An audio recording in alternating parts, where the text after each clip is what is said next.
మరి carols Christmas సమయంలో దేవుడు గృహంలో మరి దేవుడు మాట్లాడే మాటలు మనము ధ్యానం చేసుకుందాం.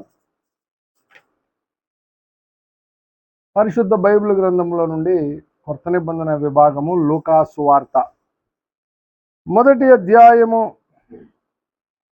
లూకా సువార్త మొదటి అధ్యాయము 34వ వచనాన్ని నేనే చదువుతాను. 34వ వచనాన్ని నేనే చదువుతాను. అందుకు మరియా, నేను పురుషుని ఎరుగని దానినే, ఇదేలాగు జరుగునని దూతతో అనగా. ప్రభునందు ప్రియులారా, క్రైస్తవులమైన మనందరికీ కూడా క్రీస్తు జన్మము ఎలాగు జరిగినదో మనందరికీ తెలుసు. దేవుడు గబ్రియేలు దూతను ఈ భూమి మీదకి పంపించి మరి దావీదు వంశస్థుడైనటువంటి యోసేపు అని ఒక పురుషునికి ప్రదానము చేయబడినటువంటి కన్యక యొద్దకు దేవుని చేత పంపబడెను అని రాయబడి ఉంది బైబిల్లో 27వ వచనంలో.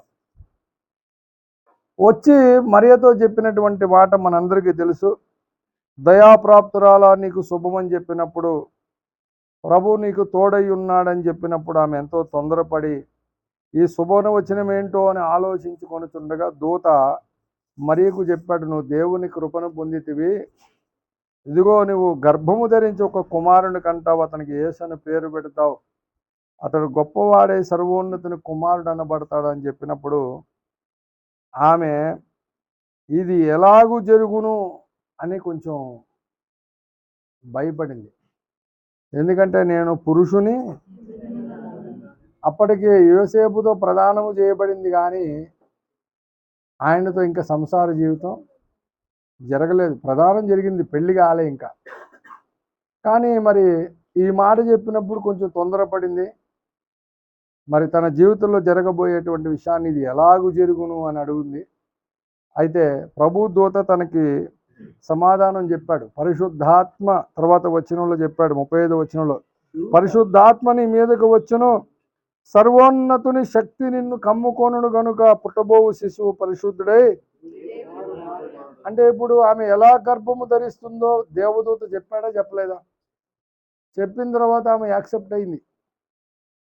అంటే ప్రభునందు ప్రియులారా, మరియ జీవితంలో నేను పురుషుని ఎరుగని దానను, ఇది ఎలాగూ జరుగునని ఆమె మాట్లాడినట్లుగానే మన జీవితాల్లో కూడా ప్రభునందు ప్రియులారా, మానవ జీవితంలో జనరల్గా కొంచెం పెద్ద వయసు ఉన్నవాళ్ళు, అంటే మా అమ్మగారు లేదా మా అమ్మమ్మ గారు లాంటి వాళ్ళు ఒక మాట అంటుంటారు, ఏదైనా పుట్టుకతో వస్తే దేంతో పోద్దంట, పుటకలతో పెట్టినా కానీ, కొంతమంది పుల్లలతో అని కొన్ని ప్రాంతాల్లో అన్నారు, కొంతమంది పుడక అంటే పిడకలు అన్నమాట, సమాధి మీద పెట్టి కాలుస్తారు కదా. అంటే ఆడి పుట్టుతో వచ్చింది చచ్చే వరకు పోదు అనే సామెత ఉంది.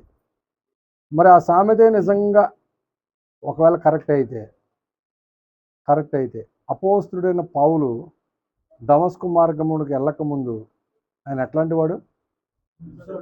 హింసకుడు, దూషకుడు, హానికరుడు, సంఘమును హింసించువాడు, పాపులలో ప్రధాన పాపి. మరి ఆ తర్వాత నేను క్రీస్తుని బోలు నడుచుకున్న చిన్న ప్రకారం నన్ను బోలు నడుచుకున్నానని చెప్పే స్థాయికి ఎలా వెళ్ళిపోయాడు? అంటే ఇప్పుడు ఈ సామెత కరెక్టనా? రాంగ్. అంటే మన జీవితంలో కూడా దేవుడు మనల్ని ఎందుకు ఎన్నుకున్నాడు? ఒకవేళ పౌలు లాంటి దూషకులము, హింసకులము, హానికరులము కాకపోవచ్చు, కానీ మనలో కూడా ఆయనకున్న సర్టిఫికేట్లు, కొన్ని సర్టిఫికేట్లు మనకు కూడా ఉంటాయి. కానీ చాలాసార్లు మానవ నైజం ఏంటంటే, ఇది నా జీవితంలో జరుగుద్దా, అసలు అవుతుందా, మార్పు వస్తుందా, నా నోరు కంట్రోల్ అవుద్దా, నేను కంట్రోల్ అవుతానా, నా బలహీనత పోతుందా, ఇది ఎలాగూ జరుగును అని అనుకుంటూ ఉంటారు. మరీ అనుకున్నట్టు జరుగుద్దా, జరగదా? పరిశుద్ధాత్మ ఆమె మీదకి వచ్చినప్పుడు ఆమె గర్భము ధరించి కుమారుని కన్నది. అదే పరిశుద్ధాత్మ నీ మీదకి వస్తే, ఆయన అభిషేకం నీ మీదకి వస్తే,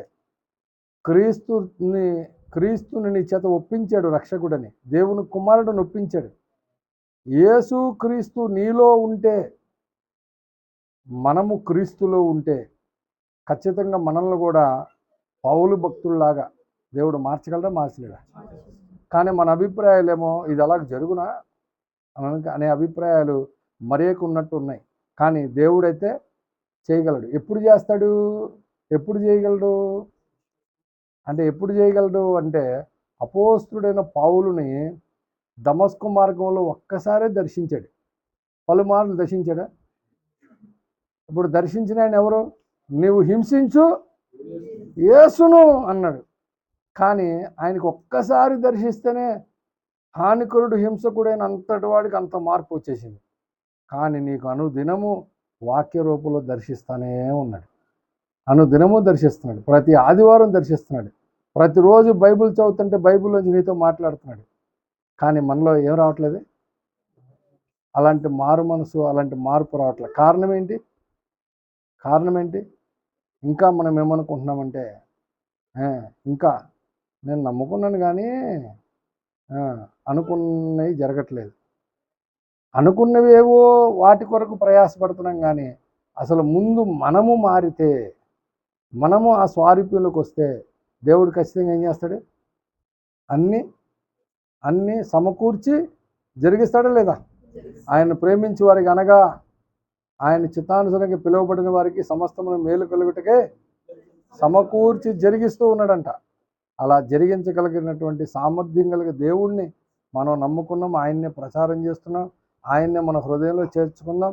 దేవుడు ఖచ్చితంగా మనల్ని అటు రీతిగా మార్పు దయచేస్తాడు. అటు భాగ్యం ప్రభు మనకు దయచేయునుగాక. ఆమేన్.